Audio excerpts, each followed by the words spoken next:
Hello students, good morning. आज हम आपको गोस्वामी तुलसीदास के बारे में के जीवन परिचय के बारे में समझाएंगे। मैंने आपको इसकी गोस्वामी तुलसीदास की जीवनी लिखने के लिए सेंड कर दी थी, उम्मीद है आपने कर ली होगी। अब लेकिन मैं थोड़ा सा आपको इसके बारे में बता देती हूँ कि गोस्वामी तुलसीदास कौन थे। देखिए, गोस्वामी तुलसीदास, इनका नाम था गोस्वामी तुलसीदास और पिता का नाम था इनका आत्माराम दुबे। क्या था?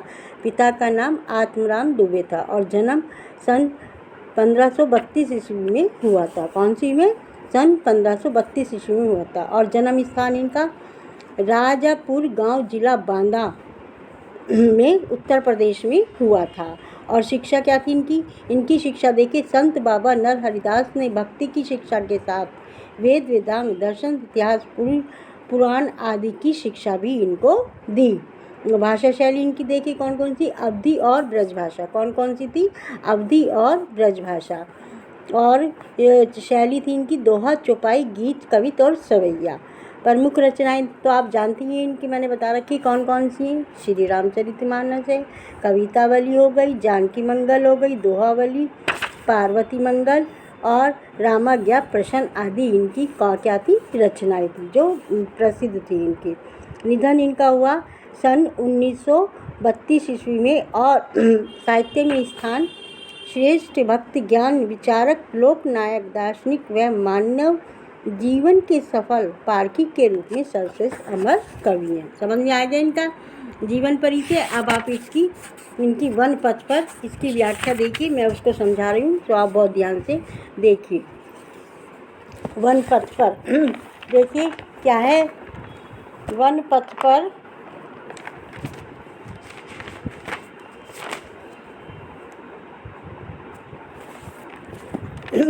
पर देखिए क्या है। पुरते निकसी रघुवीर बंधु, धरी धीर दय मग में ड्रग द्वे, झलकी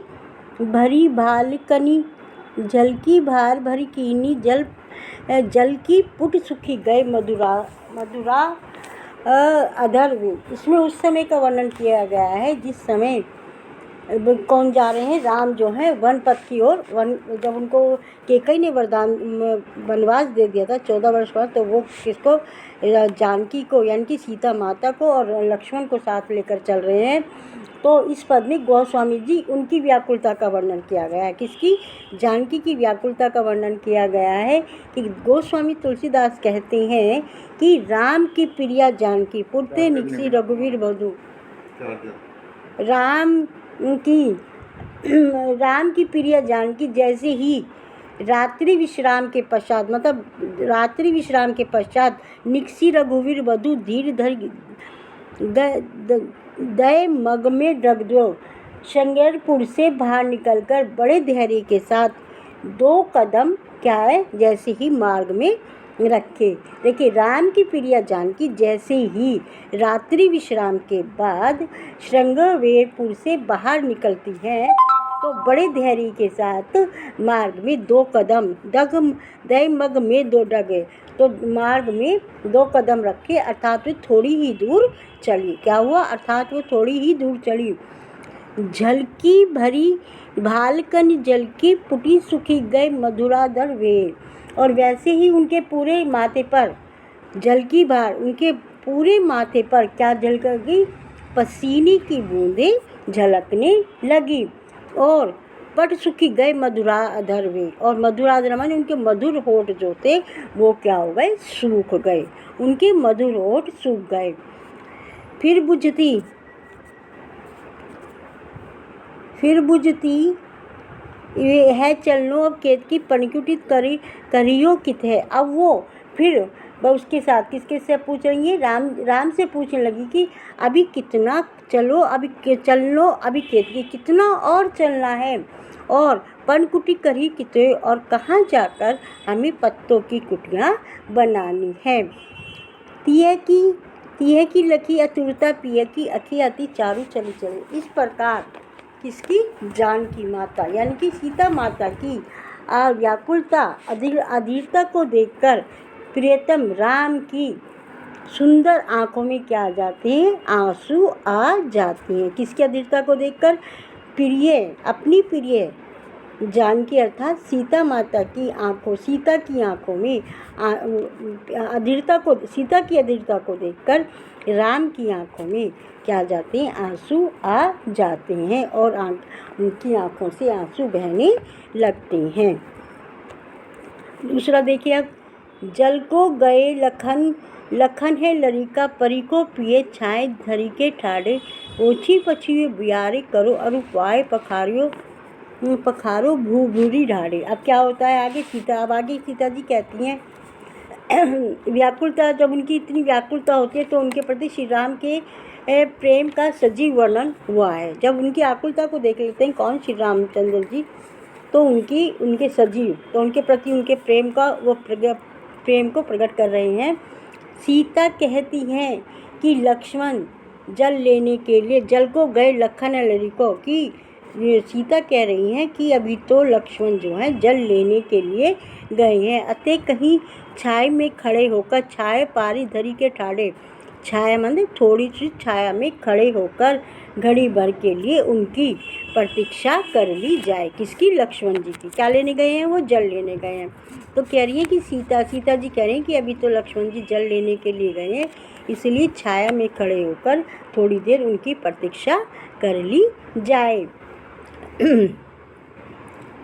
पोछी पसेऊ बियारी करो अरुपाए पखारियो भू भी ठाडे। अब इसका देखिए क्या है, तब तक मैं आपका पसीना, पोछी पसेऊ, मैं आपका पसीना पोंछ कर पंखे से हवा कर देती हूँ। सीता जी कह रही हैं राम से, जब तक लक्ष्मण जी लौट कर आते हैं तब तक मैं आपका पसीना पोंछ कर आपको पंखे से हवा कर देती हूँ। और बालू से तपे पाए पखारो बेहू ठाड़े, और बालू से तपे हुए मैं पैरों को, जो बालू में चलकर आए हैं और गर्म बालू में चलकर जो आए हैं, उससे जो आपकी परेशानी हो रही है, जल रहे हैं पैर, उससे मैं आपको क्या कर दूं, पानी से धो देती हूँ। तुलसी रघुरी प्रिया समी जानी के बैठी विलम्ब लोग कटक काढ़े, जानकी नाव को लेही लखियो पुलको तनु बारी विलोचन बाड़े। अब क्या कह रही है वो आगे, अब तुलसीदास जी कहते हैं कि जब राम ने देखा कि जानकी थक गई है, तुलसीदास को प्रिया समझाई, जब उन्होंने देखा कि जानकी अर्थात सीता माता जी थक गई, तो उन्होंने बहुत देर तक बैठकर उनके पैरों से क्या निकाले, कांटे निकाले, उनके पैरों से कांटे निकाले। सीता जी किसके पैरों से, सीता जी के पैरों से, राम के पैरों से कांटे निकाले। जानकी सीता ने अपने स्वामी के इतने प्रेम को देखा। अब जब जानकी ने राम के प्रति अपने इस प्रकार के प्यार को देखा, प्रेम को देखा, तो उनका शरीर पुलको तनु बारी विलोचन बाड़े, तो उनका शरीर क्या हो गया, पुलकित हो गया, रोमांचित हो गया, खुशी से पुलकित हो गया है। और उनकी आंखें विलोचन बाड़े, और उनकी विलोचन माने आँखों से आंसू बहने लगे। जब उन्होंने क्या देखा है, अपने प्रति राम का ऐसा प्यार देखा है, नहीं लाखियों इस प्रकार का प्यार देखा, तो उनका शरीर पूरा पुलकित हो गया, रोमांचित हो गया है, और जिसके कारण उनके आंखों से आंसू बहने लगे हैं। अब आगे देखिए, आगे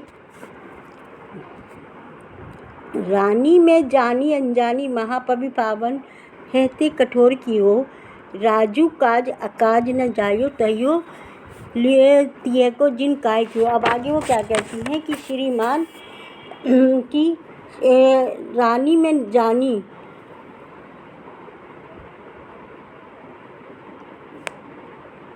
क्या कहती है, गांव की एक महिला क्या कह रही है, सुनिए, गांव की महिला कहती है निष्ठुरता, इसमें उस समय का वर्णन किया गया है, राजा दशरथ और केकई की निष्ठुरता का वर्णन करते हुए कहा गया है।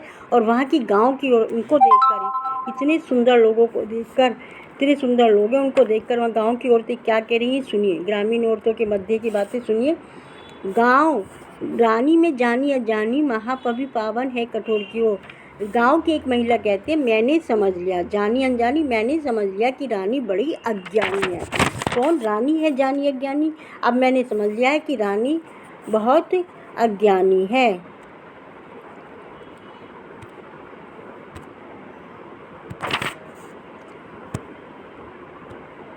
रानी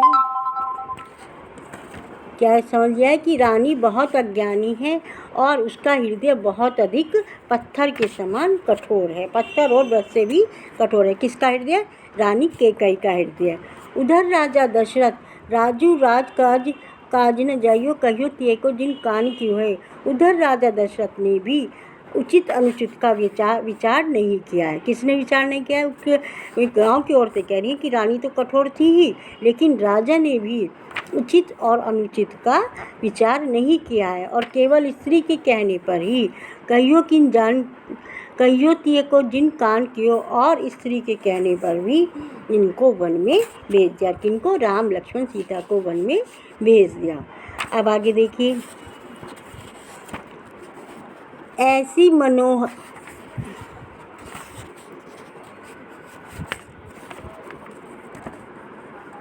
मनोहर मूर्ति बिछड़ो कैसे प्रीतम लोग जियो, आखिर में सकी राखी बे जा गिने किमी के बनवास दियो। अब वो आगे क्या कहती हैं कि ये तो इतनी लुभावनी मूर्तियाँ, मोहन मूर्ति हैं, ये तो बहुत अधिक सुंदर मूर्तियाँ हैं, इनके बिछुड़ने पर कैसे प्रीतम लोग जियो। इनके बिछुड़ने माने बिछुड़ जाने पर परिवार के लोग किस प्रकार जीवित रहे होंगे। हमें ये समझ में आए तो इतनी सुंदर मूर्तियाँ हैं, इन लोगों को यहाँ बेचकर वे लोग, परिवार के लोग किस प्रकार से जीवित रह रहे होंगे। सखी ये तो आँखों में रखने, आँखिया में सखी, अखियान में सखी राखी बेकर इमें किन्हीं के बनवास दियो। ये तो आँखों में रखने के योग्य हैं, अर्थात हमेशा दर्शन करने योग्य हैं, फिर इन्हें बनवास क्यों दिया गया है। फिर इन्हें के बनवास दियो, इनको बनवास क्यों दिया गया है। अब आगे देखिए। अब वो क्या कह रही हैं कि यहाँ पे अब सीता और लक्ष्मण के साथ में वन जा रहे हैं, तो मार्ग में ग्रामीण वधुएं जो हैं सीता जी के राम के बारे में पूछती हैं और उनसे परिहास भी कर रही हैं। क्या परिहास कर रही हैं? देखिए। शीश जटा उर बाहु विशाल विलोचन लाल तिरछे सो जोहे तू सरासर बहे धरे तुलसी बन मार्ग में सूठी सोए। अब वो क्या उनसे वो कर रही है? देखिए। ग्रामीण वधुएं सीता जी से पूछ रही हैं। किससे पूछ रही हैं? सीता जी से पूछ रही हैं। शीश जटा, जिनके सिर पर जटाएं हैं, उर बाहु विशाल, और जिनकी बाहुएं विशाल हैं, और विलोचन और नेत्र विलोचन हैं, और जिनकी तिरछी निगाहें हैं, और जिन्होंने तुन सरकस बांध धरे तुलसी वन मार्ग में सूठी सोए, और जिन्होंने तरकस धनुष और बाण संभाले हुए हैं। क्या? तरकस धनुष और बाण संभाले हुए हैं, जो वन के रास्ते में इस प्रकार भली प्रकार सुशोभित हो रही हैं, जो मतलब वन मार्ग में सूठी सोए बहुत सुंदर अधिक सुशोभित हो रही हैं। आदर बारी बार सुभाए चित्ते तुम क्यों हमरो मन मोहे, पूछती ग्राम वधु शेषो कहियो सामरे से सखी सामरे रे कोई। अब वो उनसे क्या पूछ रही हैं? कौन पूछ रही हैं? गांव की स्त्रियां सीता जी से क्या पूछ रही हैं? देखिए। और वो बार बार आदर और चाव के साथ तुम्हारी ओर देखते हुए हमारे मन को मोहित कर रहे हैं। सादर बारी बार सुभाए, वे बार बार तुम्हें देख रही हैं। हमरो मन मोहे, और हमारे मन को मोह बार बार सा भी सुभाए चिते, तुमको देख रहे हैं और हमारे मन को मोह रहे हैं। हे सखी बताओ। अब वे उनसे कहती हैं। किनसे कह रही हैं? सीता जी से कह रही हैं। कौन? गांव की महिलाएं कह रही हैं कि हे सखी बताओ। तो पूछती ग्राम वधु। अब वो किससे पूछ रहे हैं? गांव वधु पूछ रहे हैं सीता जी से। कहो सावरे से सखी सावरे को है, ये सांवले से तुम्हारे कौन लगते हैं? जो सांवले रंग के ये तुम्हारे कौन लगते हैं? समझ में आ गया है ना ये? अब आप इसको बहुत अधिक मैंने इसको समझा दिया है, आप इसको देख लेना, समझ लेना। मैं और जो समझ में नहीं आए पूछ सकते हैं, मैं सेंड कर रही हूँ। और जीवन परिचय भी अच्छी तरह लिखना और इनकी व्याख्या भी अच्छी तरह कॉपी पे करके सेंड करना। ठीक है? धन्यवाद।